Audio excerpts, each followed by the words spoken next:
countdown. There we go. We're going. We're live, Fred. We're going. Okay, We're we're live. live. Okay, welcome back. Episode 11, How to Make a Few $1,000. I'm your co-host, Frederick Ott, with your other co-host, Sammy Mattingly. Sammy, what's going on? Nothing much, brother. Glad to be here. Yeah, we've got a super special guest, Graham. What's going on, Graham? Not much. Not much. Just so happy that you guys asked me to be on this. I'm very excited. I've never been on a podcast before. It's super happy to have you on the show. We go way back with Graham. I guess we met freshman year at Trinity. Or you probably I known feel like Sammy a little longer than We, me. we no, used to Sammy compete was against each freshman year other too. in middle Yeah. school, but we didn't formally meet until freshman year. Yeah. I used to Maybe. think Graham's name was Quinn for the longest time. There goes that Quinn fella. Yeah. Oh man. Okay, so then we're at Trinity together. So we're at Trinity we've actually had several Trinity guys on the podcast. It's Trinity Town. Trinity Town. Brotherhood Glad is to say like strong. on the podcast. Yeah, it's very strong. That's So all we're I there think for about. 4 years. We're there for 4 years, and then Sammy and I go to UK. You go to SLU. Indeed, What St. Louis. what was the impetus of that? Were you always trying to leave town, or I was trying to skip town. No, I think I think I did want to go. I wanted to like go out of state. Like that was like something that I thought about a lot and was like lucky to have like options to do that, right? And so I kind of looked around and I really liked what I really liked about SLU and like St. Louis. It's just like it's a big city, different city, and the campus for SLU was very downtown, so it was very much like a urban campus. And yet it still felt like a campus, which was nice. So like there was still like a block that was long. It was called West Pine was the street. But you were on West Pine, you felt like, oh, I'm in college, all these college students around, all these college buildings. But then, you go a block off that and it's, you feel like you're in downtown St. Louis. And everything that kind of came with just kind of being downtown and being in a big city was something I was excited about. So that was like a big reason for wanting to go there. And I was 4 hours away driving, so not too far. yeah? So it's kind of like it's the big city, but it's not too far from home. But it's not Yeah. like New York big, but you still get the Yes. city feel. And Yes. Yes. Yes. yeah, Exactly. yeah, that's all. So then you there? Are you? Do you study medicine? So I started off, my major was biology because I was thinking about maybe doing something medicine, but I just always liked like just science and biology. And then I didn't want to take a lot of the like plant biology classes.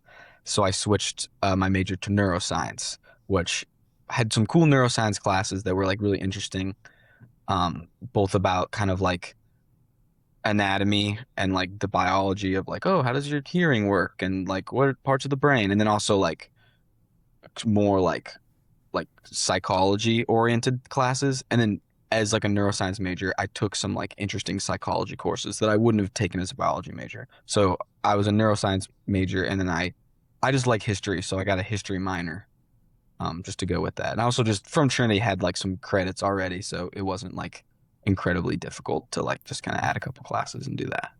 I was gonna So say, I feel like finding, like on paper, finding time for a history minor with a neuroscience major could be tough, but no, it was good though. It wasn't because not to get too in the weeds, but there was like they were both in the College of Arts and Sciences, so you could kind of like things could fulfill not between those two things, but you could fulfill like multiple requirements with like kind of some of those history classes. And yeah, I just I see kind what of you're I thought saying. they were interesting and liked them. Yeah. And yeah.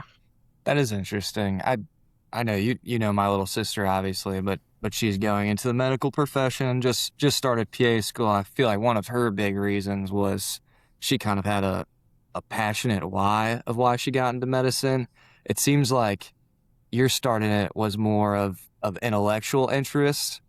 Would you say that's true, or did you I kind of have think a passion? I think so. I think so. Yeah, I think I liked science. I liked biology. I thought those things were interesting. I think also it was always something that was kind of in the back of my mind. My dad's a doctor, and I think like just growing up with him and talking to him about it, and he was never one like some parents that are doctors really want their kids to be doctors, or they really like don't want. And he was never that way. He was like, if you want to, pursue a career in medicine or, healthcare, like, make sure you really want to do it. Hmm. So I think the biggest thing for me, other than like liking like science and learning about that stuff, was I think just like shadowing and just like seeing what it was like. And I think that was by far the biggest, being like, oh, this is super cool. And then kind of going from there. So were you shadowing like all throughout undergrad?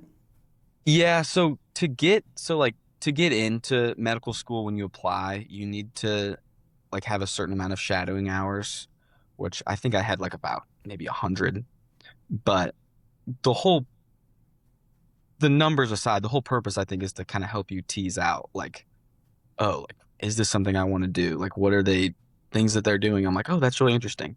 And when you're shadowing there, you're literally just like you're just like kind of watching things and you're watching things happen. Fly on the And wall. yeah, exactly. And like it was definitely something that like I mean, I got fortunate because my dad knew some other doctors, so I could reach out to them. Like within the college, like at SLU, you could like kind of reach out to people. And it was kind of just, an informal thing oftentimes of like, hey, like, you know, I'm really interested. I'd like to check out, what it's like being a cardiologist. So I'll, maybe text this cardiologist and we'll coordinate sometimes. So it just is something like that. Interesting. I'd like to understand the culture of shadowing a little bit more because from our space, I think interning would be similar. And when you're an intern, it's kind of like we have this kid here. We're not going to give him anything too hard. We're going to make it feel a little bit better than it is. And then he's eventually going to come work to us. But shadowing's probably a little bit different because there's not like the guaranteed he's going to come work at this hospital or this clinic or whatever. It's more of And just the it's profession. more just, yeah, you really, I mean, I remember in undergrad shadowing, like you're not really doing anything. At least I didn't. Like you're Mhm. literally just going and you're just like, the doctor would go in and you go in with him or her and just like watch what happens. Or like there's a colonoscopy and you're just like watching. You're just like in the corner just watching the colonoscopy. So like they're not really like but maybe maybe they're saying, "Oh, can you go get these forms we want to, for patient education or something like that." And even like I would say like now like working like now in like my third year of medical school, like there's still like I still in medical school have done shadowing and like still kind of as I go through this third year where it's like rotations and like stuff, like I'll like it's still a lot of like I'm more involved, but it's also a lot of shadowing because how can you learn how to do Right. some of this stuff? Like when I do my OBGYN rotation, like initially I'm not going to know how to do things. Like you have to watch people do them, and then because you've never done them before. So I think it's kind of always a process that you kind of slowly develop into like being more and more involved.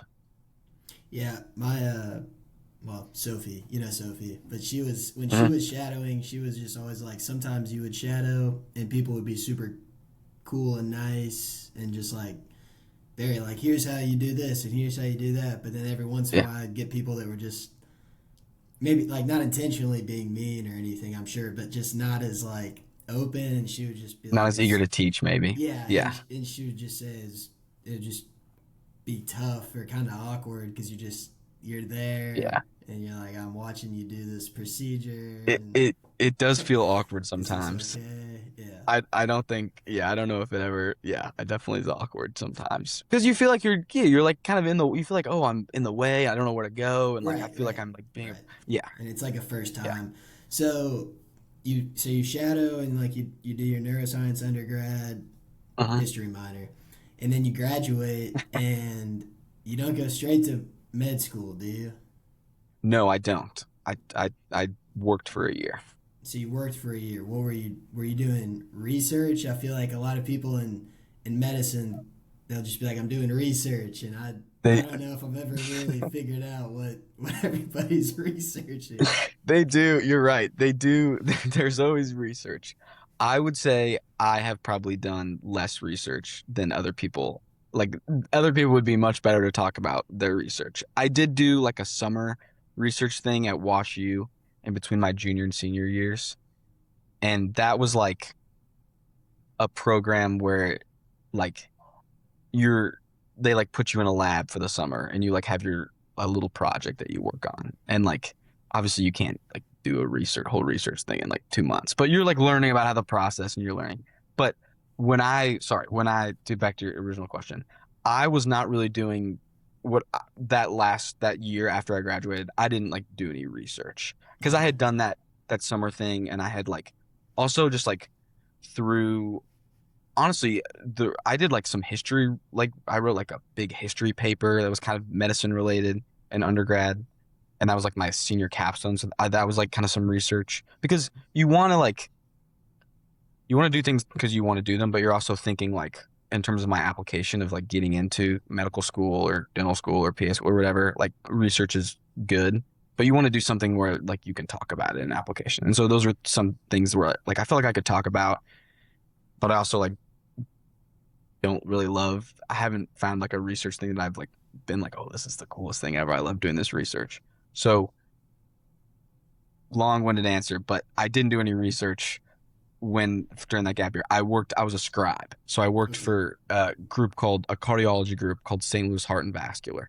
And I would work with the doctors. So how that works is the doctors have all these patients, in clinic, and, I'm there essentially documenting the encounter. So like what the history is, what the patient's talking about, kind of like physical exam findings, what like the plan is. The doctor would say, oh, we need to prescribe this patient, we need to refill their, propranolol prescription. So I would kind of like go in there and like fill it out and just things like that. Essentially like a documentarian that for the doctor. And that was like honestly very great. Like I already knew I wanted to go to medical school, but that was like great experience in terms of like a shadowing, but like being more involved. Like that was like essentially shadowing, but I'm just like typing things, being involved. To go back to your last question. No, yeah. Did that answer your question? That was a lot of talking. That did. So you like doing that. I did like doing it. Yeah, it was definitely like a learning curve, especially at first because you're working with all these different doctors and like they all kind of have their own preferences and their own ways of doing things, and like definitely figuring that out was like kind of challenging at first. So it was a little stressful, but once you got in the flow of it, I really liked it, and it was learning about some cool stuff. Cool. Yeah. I think one of the, like, obviously for us accountants, we have our busy season. So that's fine. Taxes are crazy. You're working very long hours.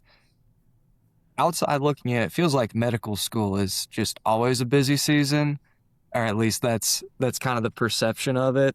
Is that true? First question. Then secondly, how have you just been able to manage the kind of intensity and duration of what medical school has to bring? That's a good question, Sammy. So to answer your first part, I would say it is busy. I think it feels like there's always something to do. I also feel like I can only speak from my experience at U of L, but it definitely is like a situation where you start and you're like, what the heck? I can't do this. This is way too much stuff. Mm-hmm. And then you realize you can. And as time goes on, as you continue through your first semester in the fall and then into the spring, and then you look back and you're like, I was doing nothing in August of last year. Now look how many more lectures we're learning about. Like, so like they have a very good like plan of like kind of, it's overwhelming, but like bringing you along, and like as your kind of confidence grows and your study skills and all those things grow, your ability to take tests, you can like learn more and more stuff, and you're covering more and more content. Because like I would say like for just to give kind of an overview, like all my first 2 years of medical school were like largely like classroom based, and so it's all leading up to this big test called Step 1 that you take after you finish your second year. Some people take it. Some people have like some medical schools have like an accelerated, so maybe they take it in the winter. But you essentially are leading up to taking step one. And so that's probably for like the busiest time. That's probably the busiest time the closer you get to that test because you want to pass it and do well. But I don't know.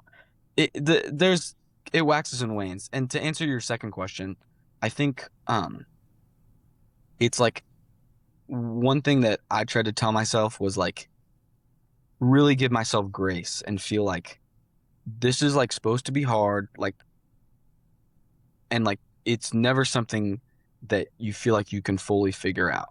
Like you guys will keep having busy season, right? And like as you do more of it, you'll gain more confidence, but there always will be new challenges. There'll be things you didn't expect. And I think just like realizing that that is part of it and like almost not being hard on myself for, oh, I feel overwhelmed. Like I shouldn't feel this way. I should have figured this out. So like giving myself the grace. And then of course, like all the other things, like being like just like constantly reassessing, like, am I doing what I need to be doing? Am I happy right now? Kind of those things. But I think just like not a big thing for me was not being too hard on myself for feeling like it was kind of overwhelming or I am too busy. I can't figure this out. I would imagine like is the staff pretty like hands-on or helpful with you all? Because I would imagine like once you make it to medical school, they're not trying, and I might be so wrong, but I would imagine they're not trying to weed people out or anything. You're very right. They want you to succeed because they want to graduate doctors, and just by getting into medical school, they're acknowledging you've got like you can do it. Now we want to help you get to be a doctor. You're exactly right. I think it's very much in their interest, both as just like educators and stuff, but also just from like a school metric standpoint of like having everyone finish and everyone get through. But they definitely don't make it easier, but on you. Yeah. But it's very much like, oh, like we're like very like supportive, like emotionally, but also like tutoring wise. I would say that's like been a big part and something that I've been like impressed like as like a medical student. Like you don't really feel like you're like swimming out on your own. Like you feel like you have this, especially initially, like the faculty was so like, you guys can do this. You're here for a reason. And it sounds like silly, but like, I remember there were times where like, man, I am here for like, it feels corny, but but that sort of like encouragement, especially from people that are in these kind of like positions of power. It's not like your classmates, I think is really helpful. Yeah. I'm gonna pivot a little bit to career post school. So we've taken on a couple clients like in the broad medicine field, and they like one's a nurse, and then one does like orthopedic work, and they kind of went out on their own, and they're working in like private practice now. Mm-hmm. And really, before we started working with them, I guess I never really like thought about maybe you could work in a hospital, but then there's these other medical practicing like institutions or like smaller groups that you can go work for. And I don't know if you could just like talk a little bit about like once you're finished with, because obviously you'll specialize in something, but then when you go get a job, what is getting a job like for a doctor? Is it just hospitals, or is it hospitals and these smaller groups, or you can go do your own thing, or what does that look like? That's a good question. I think that some people, for me, I don't know I don't know what I want, like what type of doctor, but I know that there are always options. Like I think that's like something that's like attractive about the medical field. Not just being a doctor, but just like being a nurse, being a PA. There's like lots of jobs, and like there's lots of places that will hire you. You can work in lots of places. In terms of like academics versus like private practice, obviously when you work at academics, you're like at an academic center. So like you're dealing with like people like me, like students and stuff. And maybe for some people that is like a big reason that they would want to make the decision to work there. Maybe you don't want to deal with students. Maybe then you work at like a private practice place. I think that like it's very variable. Um, like, and I think people know a lot more about this than I do, but I just from like my experience, like so like I worked that was a private practice group that I worked for in St. Louis Heart and Vascular. So all those physicians, they all essentially bought in and would like progress to be like partners in the group. But I'm pretty sure that they sold their practice to a large like private equity firm. And I think that the trend for some groups is it's hard for other reasons, but for reasons that I understand is like sometimes it can be hard to manage as a doctor also all these business practices. So that's like a benefit of going to private practice is that, you know, there's this possibility of making lots of money and you have more control over uh like how many patients you see and all these things, but you have to deal with all this whole business side of things. And um whatever that may be, like there's like a notorious like a lot of doctors maybe are not sometimes the best business people.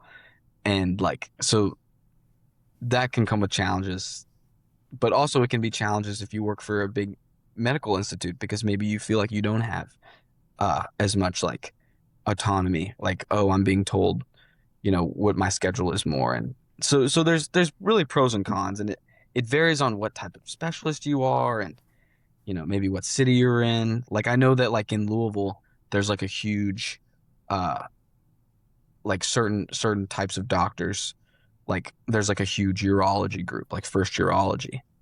And they're like a lot of urologists work for that. I don't know in other cities if that's always the case.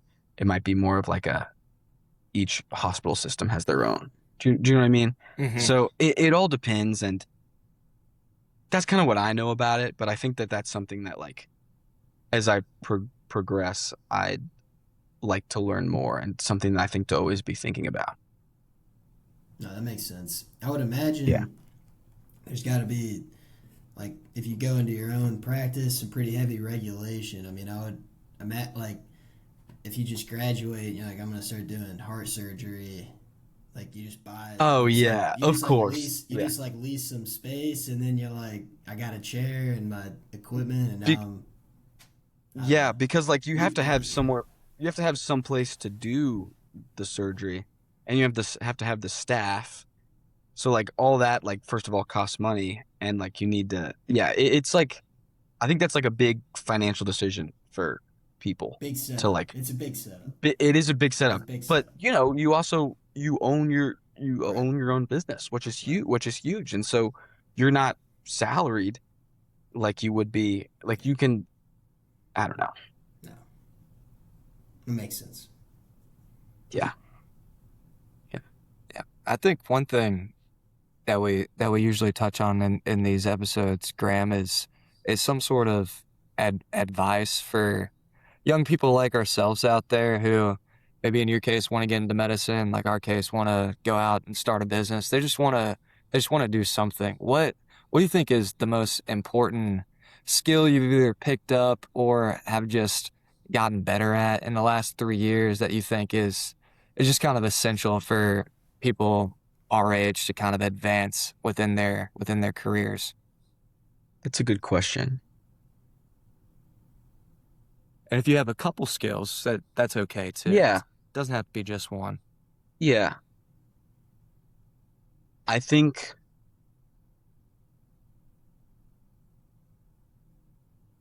hmm, I'll be like specific to I think medical school, and then I'll make like a general thing.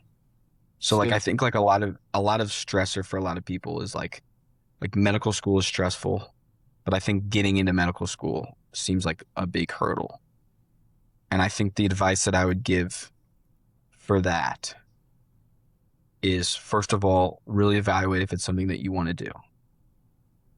Because I think that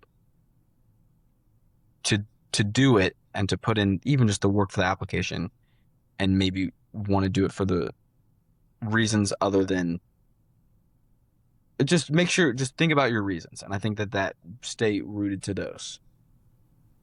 I also think like just generally like something that I think about a lot is like you can only um have an output, whatever that is, if you have to fill your own cup. And however that looks, but you have to like try to be happy and you have to try to be satisfied and you have to do things that are fulfilling to you. Because I think that a lot of times people that are really they really have lots of goals and they're high achieving, it can be hard to pour that energy into yourself. And I think that like sometimes that becomes a little cliche, like this idea of like self-care and like all that kind of like speak sometimes that gets a little meaningless and doesn't have. But I do think it's so important to constantly be evaluating like yourself and your how you're feeling about yourself and how you're feeling in your relationships with your family and your friends and sitting together, all those things. Because I think that having a foundation of those makes everything else so much more possible and so much easier. Because if you, I'm sorry, I'm being long-winded, but I think that like in medical school, I could sit there and you could just study. It could be endless. You guys could just work on stuff and endlessly working. And there's always more there's always more to learn. There's always more things to do. And if you don't stop sometimes and evaluate, you know what? Like I haven't seen my grandparents in a couple weeks. I should call my grandpa. Like that, I think, is not a waste of time. And it's not your productivity is not just defined by your output, but I think you have to pour stuff in and do things that you love and that fill you up. Sorry, off the soapbox. No, I think that's lovely. It reminded me. Obviously, we're really big fans of a founder called Brad Jacobs on this podcast. The name of the podcast is kind of tongue in cheek off the name of one of his books, but that's one of the big things that Fred and I have taken from reading his books is he places just such a big emphasis on the like what meditation has done for him, and it could be anything, right? It could be meditation, Yeah, but it's just taking time for yourselves. I think he's like 30 minutes a day, but taking a period of time a day for you is incredible, the lasting effects it could have. So yeah, I yeah. love that advice, Graham. It's hard, and it doesn't just like people are busy. Like it doesn't just. I think you also like it has to be very intentional. Like, all right, I'm gonna like go to the gym today, or I'm gonna, I'm gonna watch this football game or whatever. Like it's like because you can always justify there's more I need to do. There's more I need to cover. All these things. So it's almost like being intentional and like I would like literally write in my like I still just use a paper planner. Like, all right, you're, watch an episode of Succession or something. Do you know what I'm saying? Like something silly like that. But like so I can be like, you know what? I am gonna do that.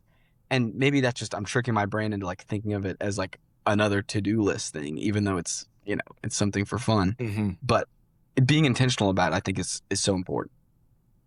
Absolutely. Yeah. I'll always remember. Sorry. I will always remember my first week working at my W-2 job. I asked like my boss at the time if he was going to be working over the weekend or if he had work for the weekend. He said the same thing. It was a big realization. There's always work to be done. So it's just about picking your spots. Yeah. Again, knowing that it's okay not to work sometimes. And like I think that's something that I don't think I will ever like master. Like I'm always just trying to like the advice that I'm giving is what I most need to hear. So like that's just like me trying to like get that into my brain to do that. Do you know what I'm saying? I know what you're saying. Hopefully I can hear it too. Yeah. Are you a big Succession fan? I do. Yeah. The reason I said that is because I was watching Succession. I remember during like my like spring. So like what, like the spring of 2025. I guess just like no, the spring of 2025. And I was like, I would like come home and I'd be like, all right, let's see what's going on with the Roys and I love Succession. Have you finished? So you finished it? Yeah, I finished it. Yeah, I want to I'm trying to get my paws on a book that just came out recently. I forget who it's by, but the book's called Bonfire of the Murdochs, and Oh. which is like the who Succession is loosely based on, is like Rupert Hmm. Murdoch and Fox Corporation, and the book's just about the family drama with the adult children, just like Succession. But I don't know. If you're looking for a book, that's on No, my it's called list. Bonfire of the Bonfire Murdochs. of the Murdochs. Good stuff. Yeah, I'm Yeah, always looking for a book. yeah, should be good. Thanks. Well, Thanks for asking. yeah, no problem. I think that's a good place to wrap it, though. You did a good job. You did a great job. Thanks. So yeah, Thanks. I feel like very I was a natural. little long. I feel like I was a little long-winded at times just listening to me talk, but No, no, I it guess was you guys are great. asking I guess that's the point of it. It's the Of Yeah. point. Yeah, a podcast. we want talking. We want talking. Yeah. All right. Yeah. Well, that's it for episode 11 of How to Make a Few $1,000. Graham, thanks for taking time out of your day to come on the show. Oh yeah, thanks for asking me, guys. It was Yeah, fun. absolutely. No, you'll be back. You'll be back for sure. Sammy, always Awesome. good seeing you. Pleasure co-hosting. Oh man. All right, everybody. Until next time. I'll see you guys later. Bye, Okay. guys. Thanks, guys.